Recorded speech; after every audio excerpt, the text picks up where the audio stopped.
ঢাকা বিশ্ববিদ্যালয়ের ছাত্র রাজনীতি নিষিদ্ধের ব্যাপারে যে আলোচনাটা আসছে বা বাংলাদেশের বিভিন্ন ক্যাম্পাসেও আলোচনার বিষয় আসছে, এ ব্যাপারে আমাদের বক্তব্য আমরা মিডিয়াতে স্পষ্ট করেছি যে ইসলামী ছাত্র শিবির দাসত্বের কোনো রাজনীতি চায় না এবং বিগত আওয়ামী দুঃশাসনে আমরা ক্যাম্পাসগুলোতে ছাত্র রাজনীতির সঠিক চর্চার যে রূপটা এটা দেখি নাই।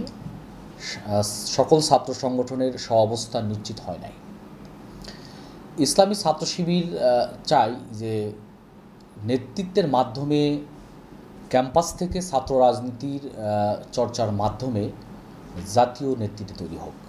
আর যদি ক্যাম্পাস থেকে ছাত্র রাজনীতি চর্চার মাধ্যমে যদি জাতীয় নেতৃত্ব তৈরি না হয়, তাহলে সামগ্রিকভাবে জাতি একটা সময়ের ব্যবধানে নেতৃত্বের ক্রাইসিসে পড়বে।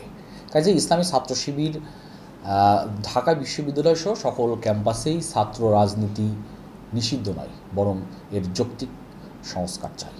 আর সেটা হতে পারে যৌক্তিক সংস্কারের ক্ষেত্রে স্পেশালি যদি বলি, ছাত্রদের অধিকারের পক্ষে রুলস রেজলিউশন থাকতে পারে, যেটা ছাত্র সংগঠনগুলো মেনে ছাত্র রাজনীতি করবে।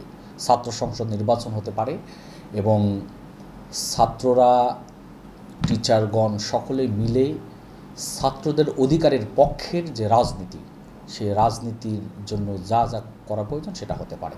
তবে সংস্কারের মধ্য দিয়েই ছাত্র রাজনীতি হওয়া উচিত বলে ইসলামী ছাত্র শিবির মনে করে।